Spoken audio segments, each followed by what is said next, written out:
Welcome back, world, to the Verbal Intercourse Podcast. Got your host, Nick Walker, back in the building today. Shout out to all the supporters, all the listeners, all the people that's been buying merch. We real appreciative, and we blessed over here, and we just gonna keep pushing and keep the momentum going. So today, got a special guest back in the building. She is a frequent flyer in the Verbal Intercourse Podcast. Shout out to B.King, the GOAT. Who been tearing shit up out there? Yeah, feel me. Hey, you out here. Let's take a shot to this. Let's outside. Let's go and take a shot to it. Outside. Let's go and take a shot to it. You gonna be straight. Yeah, it's straight. You know what? I told you. That Codigo. That Reposado. I hope I'm pronouncing that shit right, America, but that's good. I told you, hey, you gotta put down that Casamigos. I'm so weak. Now that'll do it too though. Gotta put down that Casamigos, but Verbal Intercourse Podcast, shot glasses, get you one. That's what we taking shots out of today. That's right. The tequila we drinking today is Codigo. Go check that shit out. I've been kind of pushing it on my Twitter, been telling my black people to release themselves from the shackles of Hennessy. I ain't had Hennessy in a minute. Hey, For real. that hen trash these days. I mean, all this shit really nasty. It's just about how you feel afterwards. Okay, yeah, I can respect that. Yeah. So let's get into the interview a little bit. Talk to me a little bit about what you done had going on musically lately. So I'm actually getting ready to drop my single Bitter Baby Momma, which I've been dropping my reviews and stuff online, trying to get everybody ready for the wrath of the goats. And after that, I'm gonna just keep dropping singles. Like I already got stuff ready to away. Bam, bam, bam. Yeah, I'm gonna let Bitter Baby Momma run this little course, and then Dollar Black dropping a song that I'm featured on my birthday, which is June 17th. Okay. My Gemini. Cash App, okay. Gemini, Cash June App, 30. B.King TG. Okay. Just putting that out there. Okay. But so Bitter Baby Momma, you said you're gonna kind of let that play its course. What kind of emotions you think that's gonna bring up when people really hear that track? Cause I heard it already, and I sent you my reaction, and you know I went through several emotions, laughing, like ooh and ah, and like goddamn, like three different emotions. So tell me a little bit about what you think it's gonna bring to the street. Pretty much what you just said. Like Yeah. I try to do that in every song that I release. This one kind of is more so like funny than the rest, I would think. But Yeah, I that shit try funny. That shit definitely I try funny. to evoke like different emotions. Like I want people to be like, oh, like damn, this shit funny. Oh, damn, this shit real. Or you know, like damn, like I just dropped a review today where she was like, damn, I feel like I worked that myself. Like I want other women to hear that and be like, okay, I ain't the only bitch. You know what I'm saying? Or you know, you can bounce back. You can do what the fuck you want to do. Whatever. Like you ain't gotta be scared of shit, basically. And I ain't scared of shit. Hey. So. Hey, we gotta take a shot to that. We gotta take a shot to that. Man, we just took Nah, we gotta take a shot to that. Hey, because hey, I told somebody that hadn't heard the track that I felt like it was like Nas's ether for baby mamas. Like, like I was just like, I'm gonna pour you half a shot because I don't want you acting up on the. Y'all know how I do. Hey, but I get the men too real. but do you think that this story on Bitter Baby Momma is gonna be very relatable for a lot of baby mamas? You kind of speaking for them through this? Facts, because honestly, I didn't understand. Like I never really spoke on baby mamas and baby daddies, so I ain't never been like disrespectful to where somebody could like go back and find some old tweets and be like, bitch, and see, that's why you a baby mama now. Like I ain't never did that. But I did realize that after it happened to me, I started to like talk to different women, and it don't matter if you single, because I used to feel bad because I was like, dang, I'm a single mom, like that shit look terrible, you know. Yeah. And I'm a black woman too, and then it's always the stigma, and I be trying to stay away from that shit, but it's single women that are married, women that do have their child's father involved, they still go through the same shit I'm going through. Same shit. So it was like, damn, like I'm really not by myself, and I don't know. Yeah, and the fact that, you know, a lot of black women are going through the same thing, yet they still elevating themselves and their children to a higher plateau, and they didn't use it as a scapegoat. Facts. When they could have, because it is tough raising a child as a single mother. So, you know, shout out to all the single mothers. I know I have hella jokes on social media, but I got real respect for y'all. I need to go look. Hey, I be playing. I just be tripping out, but they be real life mad at me. But I need to go look. I'm gonna go tell you up on Twitter. But it be on Facebook. But real talk though, you know, shout out to all the single mothers, and you know, and I think it's cool because I've never heard a track where I feel like the baby mama is like literally going in about this shit. You know what I'm saying? Yeah. I don't think I've ever heard a song like that either. Nah, it's the only thing that I can think of is "That's My Baby Momma." Yeah. That's the only song that I can think of. But I wanted to like bring back real rap for a second, cause I know everybody be like, "Oh, she always twerking and talk about her pussy, whatever." Yeah. But like, I can do other shit too. Okay. So it's like, okay, I'm gonna just throw that out there, and then we can get back to going outside and twerking and everything else. That's how I feel. Real talk. Hey, let's take a shot today. Don't get out. Don't think you got out of this shot. Hell nah. Don't think you got out of this shot.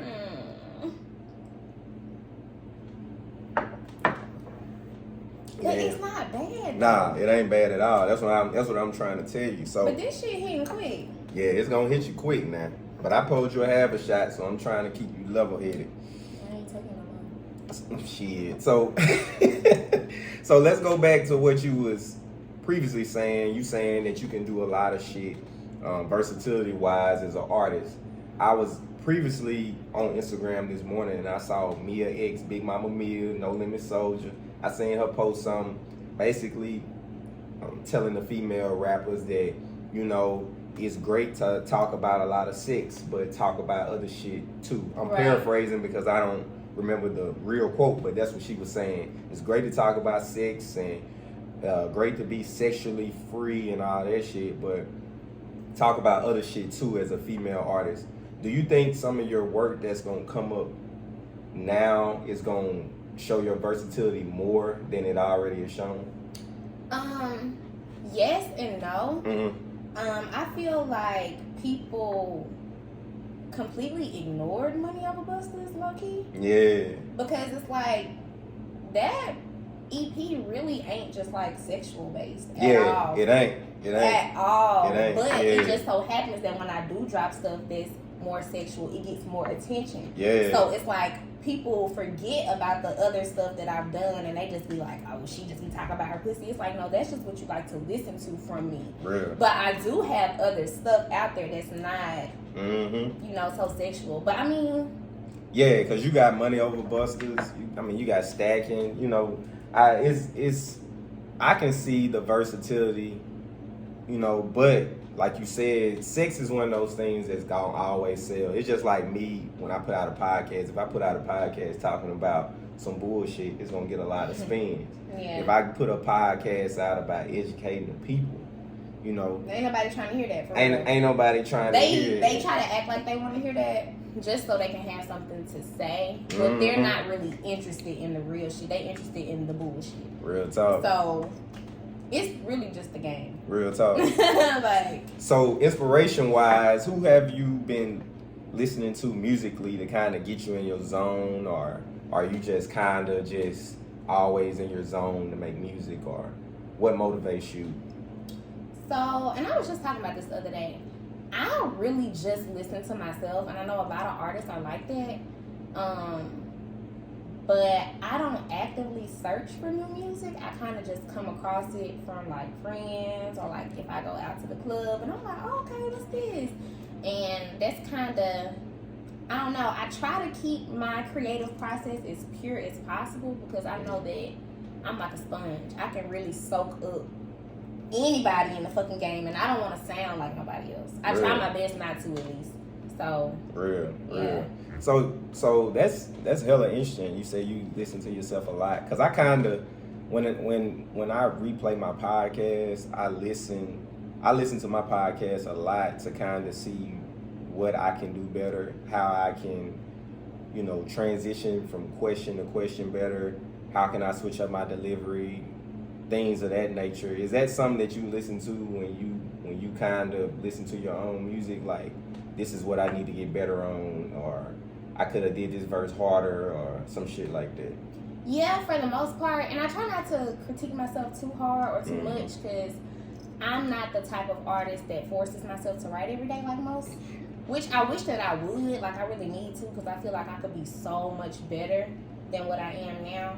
But I feel like that's why my music is so pure, because I really write when I'm feeling it. Real. Like, I really write where I'm at in that space. Like, even when I wrote Candy Store, like, Candy Store nasty as fuck.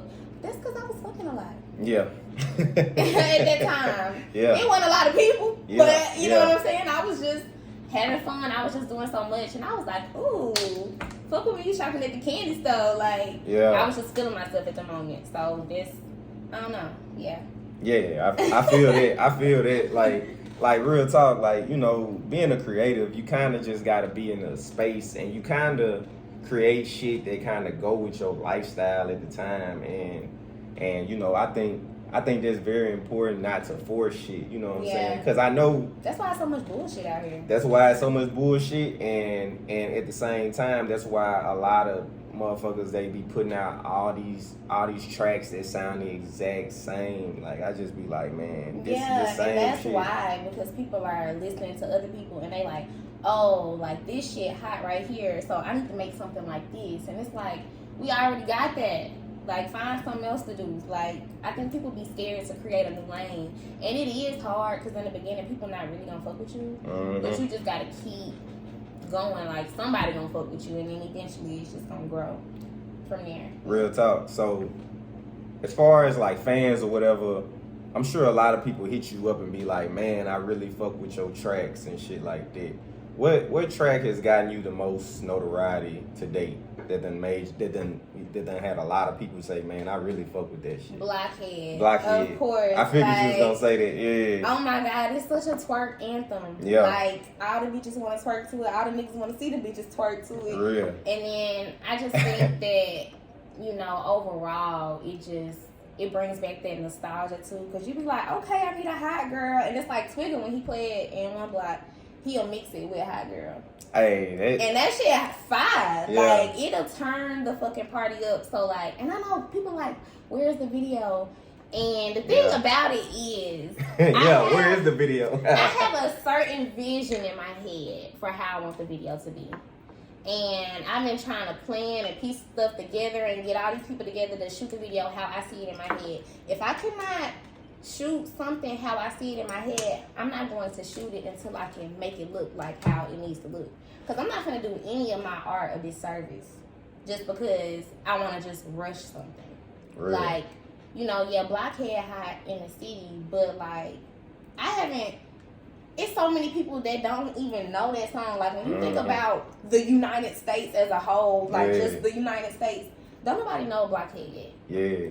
So, like, give me some time. I'm trying to put pieces together so it can be perfect. Like, I want it to be damn near perfect. Real talk. Because the visual, that's gonna set this shit off. Yeah, that's gonna set this shit off. I can't just throw no bullshit out. I just can't do that. Yeah, like my whole vision is just, motherfuckers is just a whole room of motherfuckers twerking. Man, I got a dope ass, like, I'm saying it's dope, and I need it to look like that, or I ain't doing it.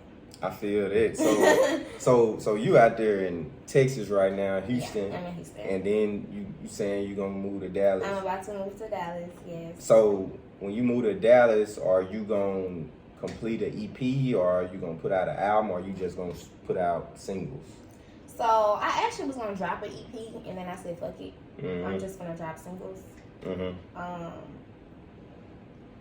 I don't think that I am there yet in my mind, for people to really give a fuck about me putting together a project, in my mind, that's just how I feel. So I'm gonna just keep dropping singles until people feel like, okay, dang, like we want more, we want a story, like, cause I can do it. But and honestly, the EP, like, I'm dropping single by single, but it's really what the EP would have been minus Baby Momma. Yeah. Cause I really didn't even plan to drop that song. Okay. Yeah. I wasn't even gonna drop that.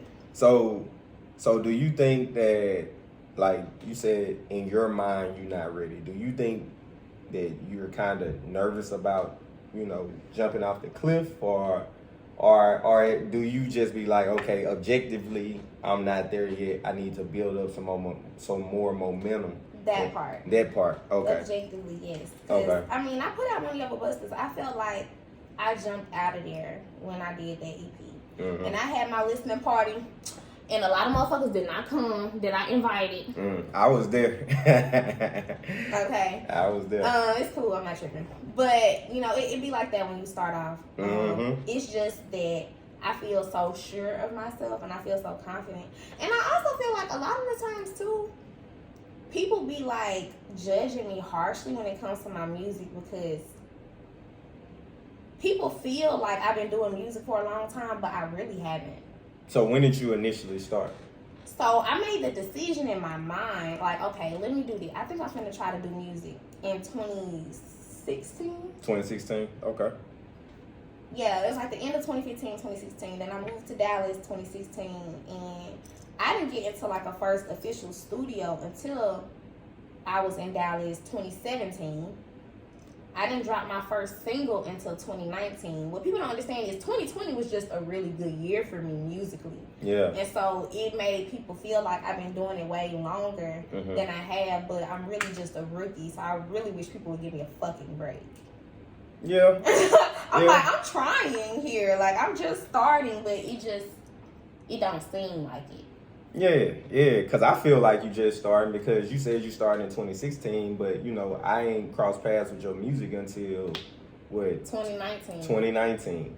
Yeah. Yeah, and you said that 2020 was a breakout year for you, when it was a year that was tough for a lot of artists, Yeah. So talk to me a little bit about how 2020 was great for you musically. So I think in 2020, that's kind of where, end of 19 going into 2020, is like kind of when I started gaining my confidence. Like, okay, I am an artist for real. Right. Like, before you like, okay, I'm trying to do this, and then I got to the point where it's like, no, I am a rapper, I am an artist, I do this, I do that, and there wasn't no question about it. And so when you have that confidence, it really shows in your craft.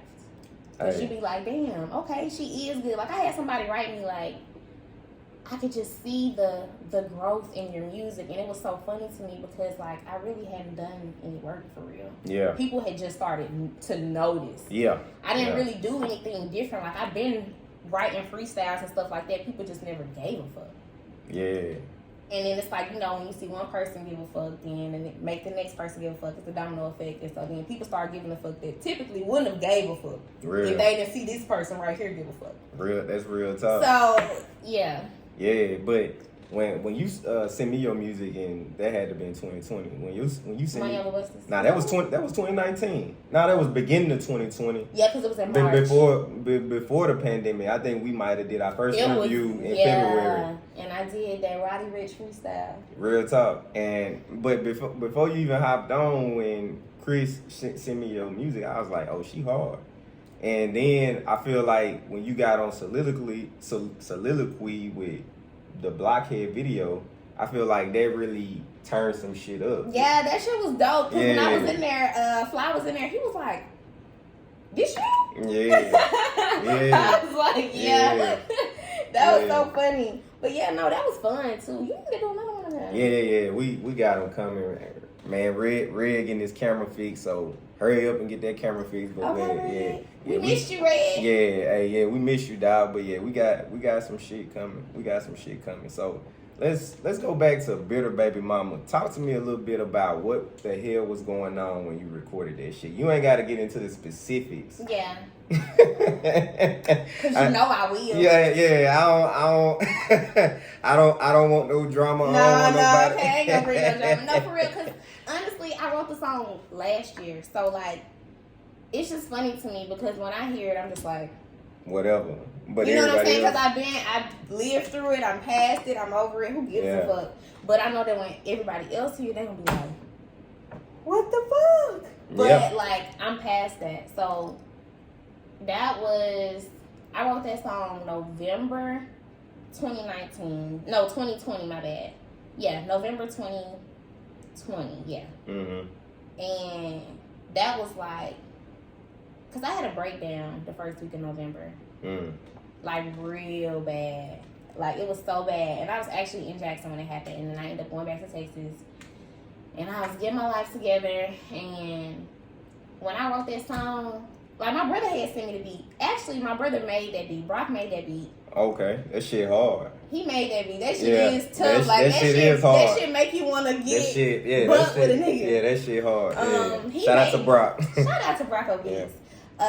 He made that beat, but my other brother, Trump Car, who raps as well, he actually sent me the beat. And he was actually gonna help me do something to it. Yeah. But when he sent me the beat, I just blanked on that bitch. Yeah. And then I sent it back to him, and he was like, "Well, this isn't the vision I saw for the song, but yeah, okay, sure, if that's what you want to do with it." Yeah. And then I just contemplated for months, cause I was like nervous and I was scared. Scared to drop that shit. Yeah, because people are so judgmental. Yeah. Like people have already been judging me out the ass for the past 2 years. Like on the craziest stuff. Does that bother you?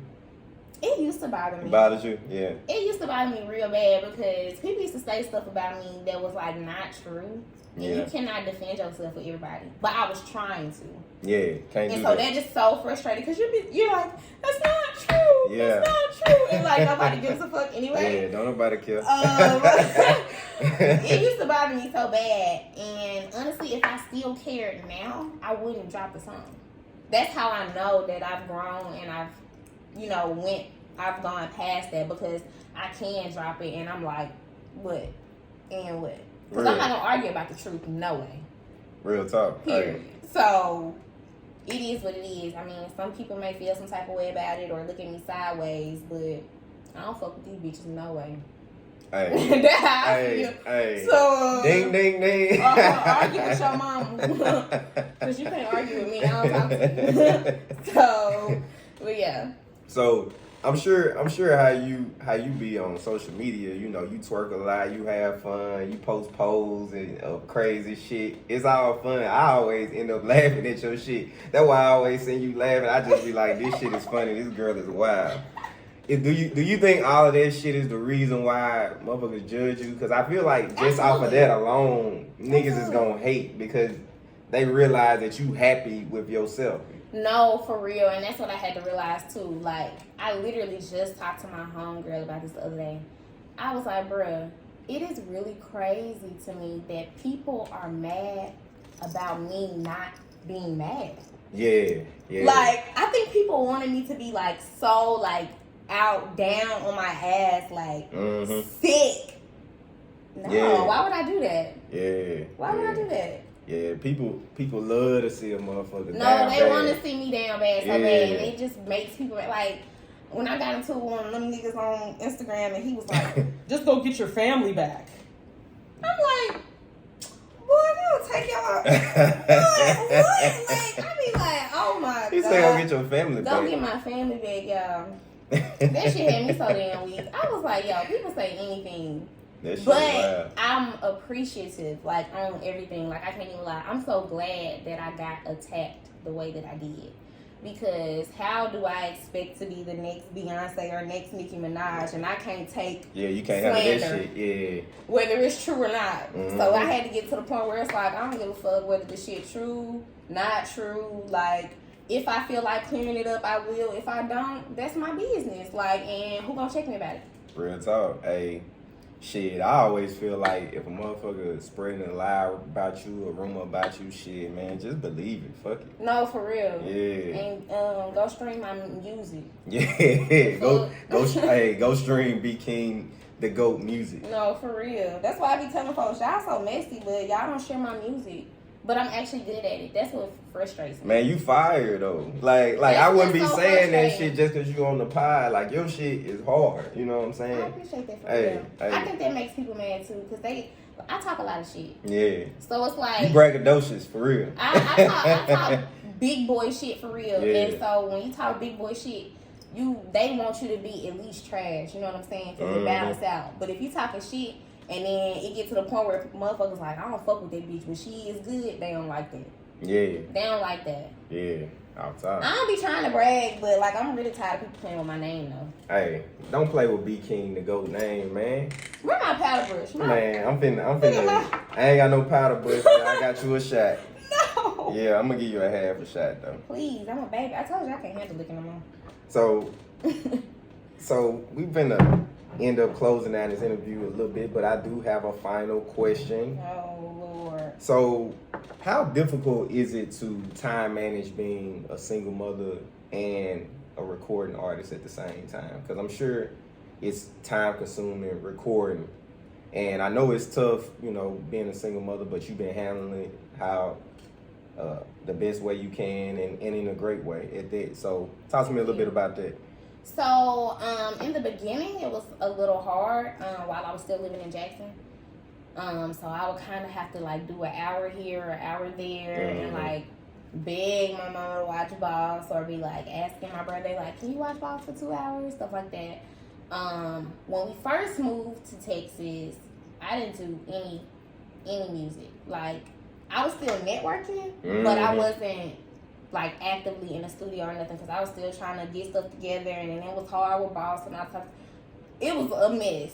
Yeah. And then the breakdown I told you I had in November. And when I had my breakdown, that's when I had told my mom, I was like, listen, sis, I can't do it right now. Like, I can't do it right now. Yeah. I just could not. Like, I had like checked out mentally. And that's when she stepped in and she started helping me with Boss. So I ended up leaving Boss here for a couple months. Okay. So, which I'm so grateful. Like, that's probably the best thing that my mom could have done for me. Yeah. Because I didn't realize how emotionally and mentally fucked up I was. And I feel like if I would have continued to, like, push through with my child by myself, I wouldn't have had time to, like, really sit down, think, heal, and all of that type of stuff. And I could have, you know, created another generational curse or passed it down to my child or that's subconsciously taking it out on my child because I didn't take time to myself to heal. Yeah. So I didn't realize until I had a break that I was like, oh, you fucked up, sis. You need to get your shit together. Yeah. But now I'm together. Good. Okay. Good. Ready to take my son back with me and get shit popping. I don't think that it's going to be as hard now. Because I got a lot of people in my corner now that I didn't have before. So I feel like people are more so willing to help me. Yeah. And especially in Dallas, like I have friends that have kids and all that type of stuff. So I'm not really worried about managing my time with him. And honestly, every studio I go to, especially since I haven't had him with me, I be like, can my child come?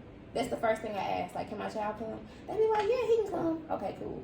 Because if push come to shove and can't nobody watch my child, I still got to get shit done. Yeah. And I'm going to bring Boss with me. Yeah.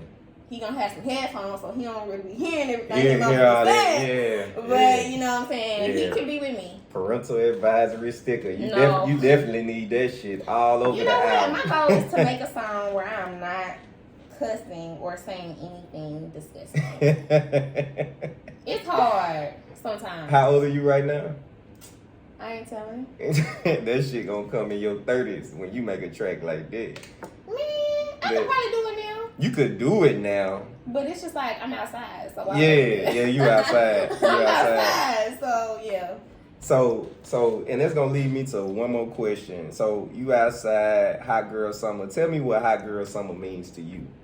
To me, it's just honestly about being carefree. Like, whatever happens, happens. Like, I'm not thinking about nothing. I'm not questioning nobody. I'm not what you doing, where you at, because I don't care. You need to be worried about where I'm at, because I'm outside. You don't know where I'm at outside. I'm just out there. So it's just like, just living, just being, being present. Okay. That's how we gonna say that. Being present. Being present. I'm not thinking about the past and I'm not thinking about the future. I'm living in the present. I am outside. I am showing my ass. Hey, homies. What? Oh, I put you in there. Hey, homies. Hey, catch B.King the GOAT outside. Hot girl summer. Shout out to all my bitter baby mamas. Shout out to all her bitter baby mamas. We outside with it, baby. With our babies. Hey, but real talk though, shout out to all the supporters of Verbal Intercourse and Verbal Intercourse Soliloquy. Shout out to everybody that's been purchasing merch. Shout out to B.King the GOAT. She like family up here every time. We always enjoy to have her on the podcast and stream her music on all platforms. It's Pride Month. It's Pride Month. Be yourself. And and we're going to keep this thing moving. Peace out. And I think that's cool. Hopefully it's good. My hair was